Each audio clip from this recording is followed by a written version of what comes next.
Am I in the wrong for not inviting a family member with a service dog to my wedding? I, 27 female, am getting married in August. It's not that lavish, but we wanted it to be a party for all to come. We are paying for the whole thing ourselves. I prefer to keep the wedding smaller, and 90 is actually a cut down list from 180. One of the people cut was a cousin, 27 female, I grew up with, who if didn't have a service dog would be invited, and honestly could have been in the running to be a bridesmaid. We grew up together and we were close growing up. Sometime during college, she got a service dog. This is when I stopped hanging out with her outside of family functions. It's a dog for PTSD, and I don't know what the task is it's trained for. I don't know what the cause of her PTSD is either. I just don't like dogs, and I don't view any dogs favorably. My family knows this, and until now have never had an issue. Because of her service dog, we just grew apart. There was never any argument or event that happened. Our lives just went separate ways. I also met my fiance, and I had a group of college friends and I started hanging out with. Before these questions come up, I'm not allergic, I was never bit by a dog, and there's no trauma. Dogs just aren't for me. So invites were sent out and I got a message from my cousin asking where her invite was. My aunt, her mom, was talking about my wedding. I told her that she wasn't invited and we had to cut the guest list down. She said that I don't know why she didn't make the cut. We were close for a long time and kept pressing. Finally, I told her that I don't want a dog at my wedding. It took her a day to respond to that, but by that point, I had heard from my mom and my aunt and several family members.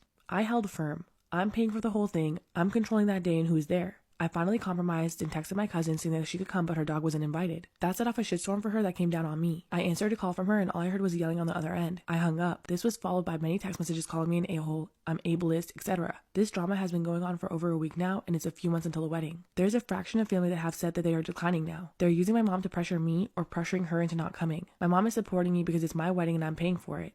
Am I in the wrong for purchasing my guy friend his dream birthday present and outshining his girlfriend in the process? My guy friend, Tom, has been one of my best friends since college. We're in our mid-20s now and we're both currently in committed relationships with long-term partners. I have never had feelings for Tom and he has never had feelings for me. Since college, Tom has been a huge watch fanatic. 2 months ago, he was showing me his stunning vintage watch and made an offhanded comment about how he would die of joy if somehow he got his hands on one. Very coincidentally, I was in NYC a few weeks ago and stumbled upon a watch store that just happened to have the exact one that Tom wanted. It was expensive, I won't lie, at about $2,500, but I decided to get it for his 25th birthday. To me, it was basically fate. My boyfriend and I do very well financially, so this is something that I could personally afford and wanted to buy for Tom, especially knowing how happy it'd make him. Tom has a tradition of hosting a dinner party at his place for his birthday and then following that up with cake and gift opening. I told him before the dinner that my gift was a huge surprise and asked if he could save it for last, and he agreed. His girlfriend ends up going first and she gets him a gorgeous sweater that she crocheted for him and a book that he's been wanting, which I thought was super thoughtful and lovely. Last, it was my gift. When he opened it and saw what it was, he literally screamed, hopped over a bunch of people, and squeezed me in a huge bear hug. I was so happy to see him happy. It genuinely filled me with so much joy. He even got emotional and I saw him swipe a few tears. He also said that it was the best gift he'd ever received. The whole time, his girlfriend was only slightly smiling and stayed quiet. The next morning, I got a text from his girlfriend that essentially said that although she appreciated my thoughtful gift, she thought it was a bit out of touch and lacking awareness. She admitted that Tom had also told her about the watch and that she wanted to get it for him, but it was way out of her budget. She accused me of knowing this. I had no idea, and still getting it to rub it in her face and to outshine her. She finished by saying how she felt like I had overstepped a boundary by getting the gift and would appreciate me not doing anything similar to it again in the future. I responded and told her that while I could see her point of view, I was just trying to do a nice thing for a close friend of mine. I asked her, wouldn't you rather he gotten the gift and seen the happiness that it brought him than him not getting it at all? She responded and said that the happiness was only shared between me and Tom and no one else, and she felt hurt by my actions. Only my boyfriend knows about this and he's on my side. But thinking through it all again, I do see how I could have overstepped, but my boyfriend says that it's not my job to apologize for her insecurities. Am I wrong for telling my wife she's my type after she bashed my taste in women? I adore my wife. She's the best thing to ever happen to me and I can't wait to start a family together. She is also an absolute knockout in the looks department and she knows she is. Whenever the subject of exes or crushes or just talking about somebody I had previously said was pretty comes up, she starts unloading on them about their looks. How she can't figure out why I'd ever think they were attractive or that she doesn't understand my taste in women. This went on for a while and I never said anything because I truly don't care about any of these people, only her. So what's the point of sticking up for someone not relevant to my life anymore? But eventually it did start to bother me. I started to feel like I was being insulted because I was ever interested in these girls. So I eventually spoke up and said that when she's bashing these women, it actually makes me feel really bad about myself. Like I've never been with a beautiful woman and my entire dating history is disgusting. Am I wrong for telling my wife that she's my type after she bashed my taste in women? Sure, not every girl I've dated is a smoke show, but that really wasn't relevant to our relationship or why they didn't work out. She's objectively correct about some of them being average, but several of them are objectively gorgeous. It always puts me in a rock and a hard place because ultimately it doesn't matter and they're not in my life.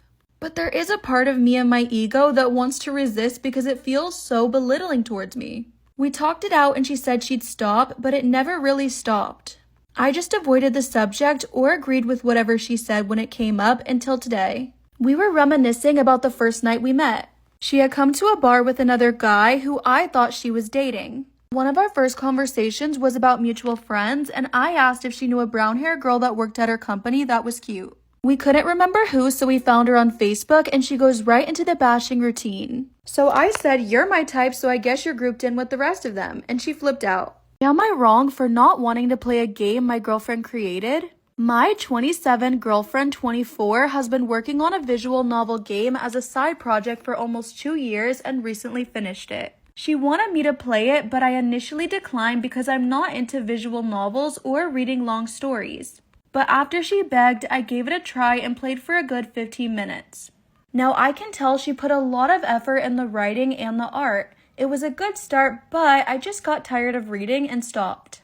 She asked me what I thought and wanted me to eventually finish it and tell her what I thought about the choices and the endings, but I told her I had no plans to. She looked shocked and asked if it was boring, and I said no, it's just that I'm not into this type of genre and she knows I'm not into reading. But she asked me to make an exception this one time because she made it. I got upset because I think she's being childish and wants to blackmail me into doing something I don't want. Am I wrong for not wanting to play a game my girlfriend created? She looked shocked and asked if it was boring, and I told her no, it's just I'm not into this type of genre and she knows I'm not into reading. But she still asked me to make an exception this time because she made it, and I got upset because I feel like she's being childish and blackmailing me into doing something I don't want to. After I made it clear I wasn't continuing, she hasn't talked to me. I already know that she is very talented and smart, so just because I don't want to play it doesn't mean I don't support her. Some of my friends agree that she's being immature, but others think I should be more supportive. Top comment on Reddit says, "I just read the rubbish that you wrote and I'm not your significant other. All I read was a bad boyfriend that can't do something as simple as sitting there and reading for your girlfriend to be happy." And I really like this one. It says your girlfriend worked for years on the project and you can't be bothered to spend an hour or two supporting her by playing it? Partners do things for each other. Am I wrong for leaving my sister in the hospital while she had a stillbirth because I had to do my MCAT? I know a lot of people know what it is, but if you don't, it's the medical college admission test. My sister Mia and I are usually close, but this is really causing some issues. I genuinely didn't think I did anything wrong, but I do want some insight, and by the way, this happened in April.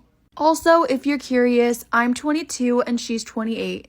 Mia had a high-risk pregnancy, placenta previa, and some other issues. She eventually had to get a C-section a week earlier than expected, but the baby was stillborn. I had my MCAT the day after Mia delivered, and she told me she wanted me to stay with her. We talked before they took her in, and she was a screaming, crying mess. That's awful. I ended up leaving since I had my exam early morning, and I came back to the hospital as soon as I finished. Am I wrong for leaving my sister in the hospital while she had a stillbirth because I had to do my MCAT? I ended up leaving because I had my exam early morning, and I came back to the hospital as soon as I finished. I did hear the awful news that the baby was stillborn before the exam, but I didn't go then. So a few days passed and Mia's super pissed at me. She's saying that I ditched her during the worst time of her life, and I told her I was really sorry. But I really had to do my MCAT. I know she's going through a very difficult time, but she completely went off on me, saying that I could have done it any other day. She told me that I thought some test was more important than her and her baby's life, and that I deserved to fail. Mia's still saying I'm selfish, and at the least, I could have gone to the exam directly from the hospital and stayed with her the rest of the time. A lot of extended family know now, and some are saying what I did was terrible. My mom agrees with me, but is saying to let Mia be because she's going through a trauma. Am I wrong for not keeping my thoughts on my sister's ridiculous baby names, Stanford and Yale, to myself? I'm the youngest of 3 siblings. There's me, 34 male, my sister Katie, 35 female, and my brother Ian, 38 male. Out of the 3 of us, Katie is the one who made it, in her words. She attended Yale Law School, and she's engaged to a neurosurgeon, Daniel, who attended Stanford Medical School. Over the years, it's become clear that Katie looks down on me and Ian because we aren't as ambitious or successful or credential as she is.